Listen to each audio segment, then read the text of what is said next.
तमिलनाडु में कांग्रेस गठबंधन की सरकार। कांग्रेस को रोकने के लिए बीजेपी ने झोंक दी थी ताकत। कांग्रेस ने बीजेपी की सभी साजिशों को किया नाकाम। टीवी के इंडिया गठबंधन में होगी शामिल। तमिलनाडु में चुनाव नतीजे चौंकाने वाले रहे थे, क्योंकि पहली बार चुनाव लड़ी तमिल सिनेमा के स्टार विजय की पार्टी टीवी के सबसे बड़ी पार्टी बनी थी, लेकिन बहुमत से पीछे रह गई थी। इसके बाद से ही बीजेपी की कोशिश थी कि विजय को अपने पाले में किया जाए और उनके साथ सरकार बनाई जाए, लेकिन विजय ने बीजेपी की जगह कांग्रेस से गठबंधन करने का ऐलान करके पूरे सियासी समीकरण को ही बदल दिया। कांग्रेस और विजय के गठबंधन को रोकने के लिए बीजेपी ने अपनी पूरी ताकत लगा दी। यहां तक कि तमिलनाडु के राज्यपाल राजेंद्र विश्वनाथ अर्लेकर के सामने विजय बार बार सरकार बनाने का दावा कर रहे थे, लेकिन अर्लेकर सवाल कर रहे थे कि अभी 118 विधायकों के दस्तखत हैं कहां। राज्यपाल बहुमत की संख्या मांग रहे थे और इस बीच खबर यह भी आती है कि एआईएडीएमके और डीएमके हाथ मिलाने को तैयार भी हो गए हैं और पर्दे के पीछे बीजेपी बड़े खेल की तैयारी में थी। यहां तक कि एआईएडीएमके के एनडीए छोड़ने का प्लान भी बना लिया गया था, जिससे वाम दलों का समर्थन भी इस गठबंधन को मिल जाए और कांग्रेस को किसी भी तरह सरकार से दूर रखा जाए। और यही कारण है कि राज्यपाल विजय को सरकार बनाने का न्योता नहीं दे रहे थे। लेकिन अब बीजेपी हाईकमान की हर कोशिश, हर साजिश, हर दाव फेल हो गया है और इसी पर आज हम अपनी स्पेशल रिपोर्ट में करने जा रहे हैं बात। नमस्कार, मैं हूं अंशिता।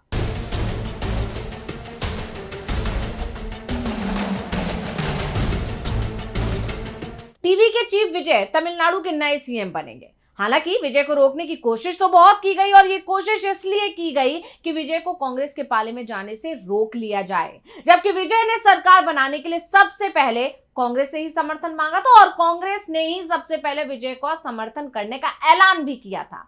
इधर नतीजे आए थे और उधर कांग्रेस ने समर्थन करने का ऐलान कर दिया था, लेकिन ये संख्या बहुमत के लिए जरूर 118 से 5 कम रह गई थी और अब ये नंबर भी पूरे हो गए। लेकिन इससे पहले बीजेपी ने बहुत खेल खेले, कोशिश की कि कांग्रेस को सरकार में आने से कैसे भी रोक दिया जाए और इसके लिए संविधान तक को भी ताक पर रख दिया।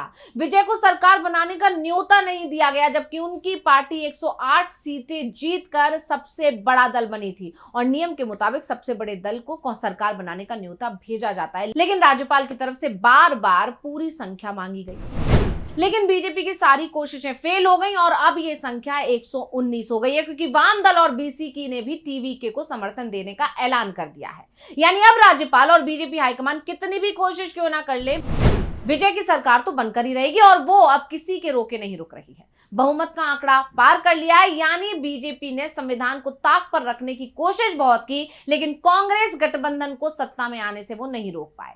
दरअसल किसी भी नई सरकार को बुलाने के लिए एक परंपरा रही है। विधानसभा चुनाव होने के बाद राज्यपाल उस दल को बुलाने के लिए बाध्य हैं कि जो सरकार बनाने के सबसे करीब है, यानी जो दल चुनाव में सबसे ज्यादा सीटें जीतकर सामने आया हो या फिर गठबंधन के रूप में सबसे ज्यादा सीटें जीती हो, सबसे पहले उससे सरकार बनाने के बारे में पूछा जाता है।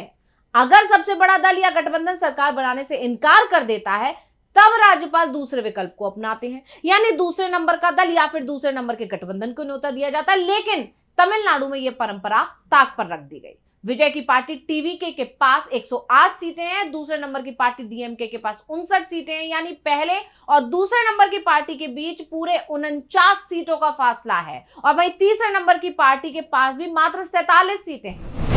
तब भी टीवीके को सरकार बनाने का न्योता नहीं दिया गया और अब आप समझ सकते हैं कि दूसरे नंबर की पार्टी डीएमके और तीसरे नंबर की पार्टी एआईएडीएमके की सीटें मिला दे, तब भी विजय की पार्टी से ज्यादा विधायक इस गठबंधन के पास नहीं हो पा रहे थे। यानी बीजेपी जो कोशिश कर रही थी उसका फेल होना तय माना जा रहा था, लेकिन कांग्रेस तमिलनाडु की सरकार में ना पहुंचे, इसलिए बीजेपी हाईकमान आखिरी दम तक जरूर इस कोशिश में रहा कि विजय उसके साथ आ जाए या फिर टीवीके को सरकार ही नहीं बनाने दी जाए, जिससे कांग्रेस को भी सरकार से दूर रखा जा सके। और अब बीजेपी का हर दाव फेल हो गया है। वैसे ये सवाल भी उठ रहे हैं कि आखिर विजय से डीएमके और एआईएडीएमके को इतना डर क्यों लग रहा था कि दोनों ही दल अपनी सालों पुरानी दुश्मनी भुलाकर एकजुट होने की तैयारी कर रहे थे। अब अगर इस सवाल का जवाब जानना है तो हमें दशक पुरानी सियासत पर चर्चा करनी पड़ेगी। आपको बता दें कि 1969 में एम करुणानिधि, जो एम के स्टालिन के पिता थे, वो पहली बार तमिलनाडु के सीएम बने थे। उस वक्त एमजी रामचंद्रन भी डीएमके के ही नेता हुआ करते थे और उनकी पूरे राज्य में जबरदस्त लोकप्रियता थी। रामचंद्रन भी एक फिल्म एक्टर थे और पूरे राज्य में उनके फैन क्लब बने हुए थे। रामचंद्रन और करुणानिधि की गहरी दोस्ती भी थी, लेकिन करुणानिधि जब सीएम बने तब इस दोस्ती में दरार पैदा होना शुरू हो गई और 1972 में यह दरार और चौड़ी हो गई। इसके बाद एमजीआर को पार्टी से निकाल दिया गया और एमजीआर ने अपनी नई पार्टी बनाई, नाम दिया एआईएडीएमके। और जब 1977 में विधानसभा के चुनाव हुए तब एमजीआर की नई पार्टी ने जबरदस्त प्रदर्शन करते हुए सरकार बना ली। एआईएडीएमके ने डीएमके को सत्ता से बाहर कर दिया और एमजीआर पहली बार मुख्यमंत्री। इसके बाद लगभग एक दशक तक उन्होंने तमिल राजनीति पर ऐसा दबदबा बनाया कि डीएमके लगातार संघर्ष करती रही। एमजीआर ने 1977, 1980 और 1984 लगातार 3 चुनाव जीते और हर चुनौती को पीछे छोड़ दिया। यही वो दौर था जिसने डीएमके नेतृत्व के भीतर एक स्थायी डर पैदा कर दिया। फिल्मी करिश्मा अगर राजनीति में बदल जाए तो द्रविड़ राजनीति का पूरा समीकरण उलट सकता है, क्योंकि डीएमके को फिर सत्ता तभी मिल पाई जब एमजीआर इस दुनिया को छोड़ गए। 1987 में एमजीआर की जान गई। एमजीआर की जगह फिर उनकी पत्नी जानकी रामचंद्रन सीएम बनी। लेकिन जब 1989 में विधानसभा चुनाव होते हैं तो एक बार फिर डीएमके की सरकार राज्य में बन जाती है, क्योंकि जो लोकप्रियता एमजीआर की थी, जानकी उसके आसपास कहीं नहीं ठहर पाई और करुणानिधि ने सत्ता में वापसी कर ली।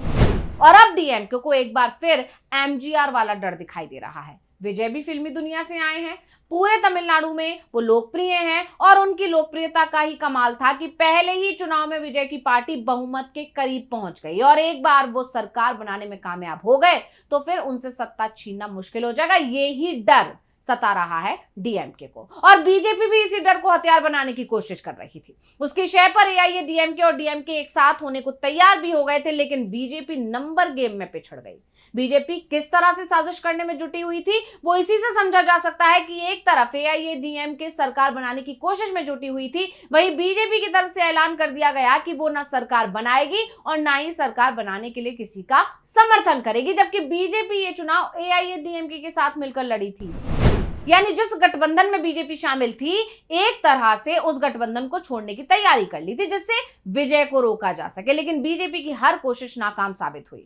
अब विजय सरकार बनाने की तैयारियों में जुट गए हैं, नंबर उनके पास हैं और यह भी माना जा रहा है कि जल्द ही विजय के समर्थक विधायकों की संख्या 150 के भी पार हो जाएगी, क्योंकि विजय के समर्थन में एआईएडीएमके में बड़ी टूट के संकेत मिल रहे हैं। इससे पहले पलानीस्वामी ने जब पार्टी विधायकों की एक बैठक बुलाई थी और उनसे कहा था कि हम विपक्ष में बैठेंगे, तब करीब 35 विधायकों ने बगावत कर दी थी। विधायकों का कहना था कि हमें विजय के साथ जाना चाहिए। इसके बाद पलानीस्वामी ने अपने फैसले को रोक दिया था।